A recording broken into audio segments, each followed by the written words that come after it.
ନମସ୍କାର ଦର୍ଶକ ବନ୍ଧୁ, ମୁଁ ଦୀପକ କୁମାର ଆପଣଙ୍କ ସାମ୍ନାକୁ ପୁଣି ଥରେ ଆସିଯାଇଛି ଆଉ ଗୋଟେ ନୂଆ ମୁଭିର ରିଭ୍ୟୁ ନେଇକି। ବଲିଉଡ୍ ମୁଭି ନାଁ ହେଉଛି ଦ ଇଣ୍ଡିଆନ୍ ଷ୍ଟୋରି। ମୁଭିଟି ସିମ୍ପଲ୍, ବହୁତ ସିମ୍ପଲ୍ ଅଛି। ସେତେ ବିଗ୍ ବଜେଟ୍ ନାହିଁ। ମୁଭିଟି ମାନେ ଗୋଟେ ଲଢ଼େଇ ଝଗଡ଼ା ଉପରେ, ଲଢ଼େଇ ମାନେ ନ୍ୟାୟିକ ଲଢ଼େଇ, ଜୁଡ଼ିସିଆଲ ଲଢ଼େଇ ଉପରେ ଫିଲ୍ମଟି ଆଧାରିତ। ଆଉ ବେସିକାଲି ଫିଲ୍ମରେ ଆମର ଆକ୍ଟର ଆକ୍ଟ୍ରେସ୍ ଅଛନ୍ତି କାଜଲ ଅଗ୍ରୱାଲ ଆଉ ଶ୍ରେୟସ ତଲପାଡ଼େ, ଏମାନେ ସବୁ ଅଛନ୍ତି। ଲୋ ବଜେଟ୍ ମୁଭିଟେ। ଆଉ ମୁଭିଟି ମେନଲି ହେଉଛି ଛୋଟ ଝିଅଟିଏ, ସିଏ ମରିଯାଇଛି ଆଉ ଯାହା ପାଇଁ ନ୍ୟାୟ ଲଢ଼ୁଛନ୍ତି ତାଙ୍କ ପିତା ମାତା ଯାହା ବି। ତ ଆକ୍ଚୁଆଲି ମାନେ ପିଲାଟି ମରିଯାଇଛି ଗୋଟେ କ୍ୟାନ୍ସରରେ।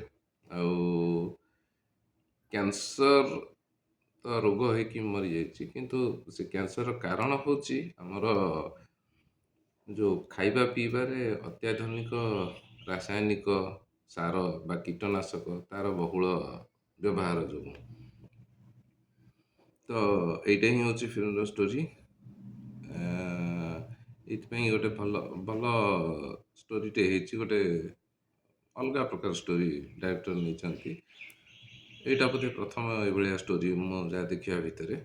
ଆଉ ଷ୍ଟୋରିକୁ ନେଇକି ଫିଲ୍ମଟି ଗତିଶୀଳ ହେଇଛି, ଟିକେ ସ୍ଲୋରେ ଗତିଶୀଳ ହେଇଛି, କିନ୍ତୁ ସମାଜକୁ ବହୁତ ବଡ଼ ଶିକ୍ଷା ଦେଉଛି ଏ ଫିଲ୍ମଟି।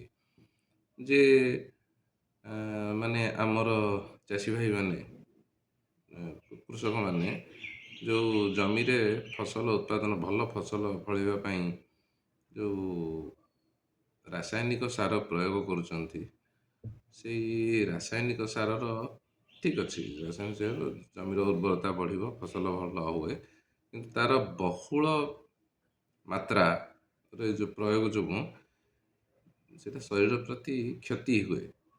ସେଇଗୁଡ଼ିକ ଏଇ ଫିଲ୍ମରେ ଦର୍ଶାଯାଇଛି। ତ ତେଣୁକରି ଏଇଟା ହିଁ ଫିଲ୍ମର ମାନେ ମୋଟୋ କହିଲେ ଚଳେ, ଯେ ମାନେ ଆମେ ରାସାୟନିକ ସାର ବା କୀଟନାଶକର ପ୍ରୟୋଗ ଯେତେ କମ୍ କରିପାରିବା, ତା ବଦଳରେ ଆମେ ଜୈବିକ ସାର ବା ଆମର ଜୈବିକ ବିପ୍ଳବ ତାଠୁ ଢେର ଭଲ, ରାସାୟନିକ ସାରଠୁ, ରାସାୟନିକ ବିପ୍ଳବଠୁ। କାହିଁକିନା ଏଥିରେ ବିପଦ କମ୍ ଥାଏ। ଏ ଯେଉଁ ଶରୀର ପ୍ରତି ଏଗୁଡ଼ାକ କ୍ଷତିକାରକ ନୁହେଁ, ଜୈବିକ। ତ ତେଣୁକରି ଏଇଟା ହିଁ ଏଇ ଫିଲ୍ମର ମୋଟୋ, ଯେଉଁଟାକି ହେଇଛି ହିନ୍ଦୀ ଫିଲ୍ମଟେ। ଆଉ ଆନନ୍ଦ ଆସୁଛି, ଫିଲ୍ମଟି ଦେଖିଲେ ଭଲ ଲାଗୁଛି, ଶିକ୍ଷଣୀୟ, ବହୁତ କିଛି ଶିକ୍ଷଣୀୟ ଅଛି। ତ ତେଣୁକରି ଯାଆନ୍ତୁ, ଆପଣମାନେ ଯାଆନ୍ତୁ ଫିଲ୍ମଟି। ହଁ, ଦର୍ଶକଙ୍କ ସଂଖ୍ୟା କମ୍ ଥାଇପାରେ, ଭିଡ଼ କମ୍ ଥାଇପାରେ ଫିଲ୍ମଟିରେ, କିନ୍ତୁ ଆପଣ ଯଦି ଫିଲ୍ମଟିକୁ ଦେଖିବେ ତାହେଲେ ଆମକୁ ଶିଖିବାକୁ ବହୁତ କିଛି ମିଳିବ। ମାନେ ଆମର ନିଜର ସ୍ୱାସ୍ଥ୍ୟ ପାଇଁ ଏଇ ଯେଉଁ ରାସାୟନିକ ସାରର ପ୍ରୟୋଗ କେତେ ମାରାତ୍ମକ, ତାହା ହିଁ ଏ ଫିଲ୍ମ ମାଧ୍ୟମରେ ଆମକୁ ଦର୍ଶାଯାଇଛି।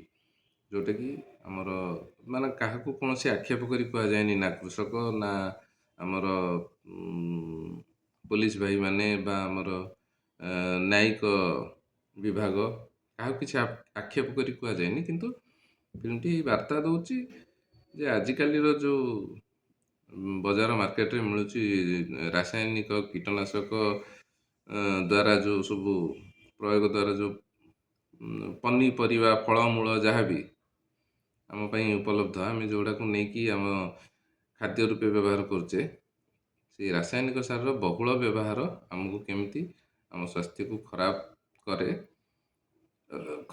ମାନେ ବହୁତ ଦୁରାରୋଗ୍ୟ ବ୍ୟାଧି ବି ଆମକୁ ମାନେ ଆମ ଦେହକୁ ଆସିଥାଏ।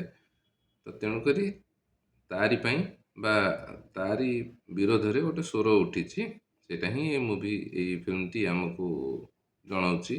ତେଣୁକରି ଆପଣମାନେ ଯାଆନ୍ତୁ, ଦେଖନ୍ତୁ, ଭଲ ମୁଭି ହେଇଛି। ଆଉ ହଁ, ମୋ ମତରେ ଏ ମୁଭିକୁ ମୁଁ, ଯେହେତୁ ଭଲ ଷ୍ଟୋରି ଅଛି ଆଉ ଭଲ ରୂପେ ପ୍ରେଜେଣ୍ଟ କରାହେଇଛି, ତ ତେଣୁକରି 3.5 ମୁଁ ଆଉଟ୍ ଅଫ୍ 5ରୁ 3.5 ଏଇ ମୁଭିକୁ ଦେଇପାରିବି। ଆଉ ଆପଣମାନେ ବି ଦେଖନ୍ତୁ କେମିତି ଲାଗିଲା ମୋତେ କମେଣ୍ଟ କରିକି ଜଣାନ୍ତୁ। ମୋ ଚ୍ୟାନେଲକୁ ଲାଇକ୍ କରନ୍ତୁ, ସବସ୍କ୍ରାଇବ୍ କରନ୍ତୁ। ରହୁଛି ଆଜ୍ଞା, ନମସ୍କାର।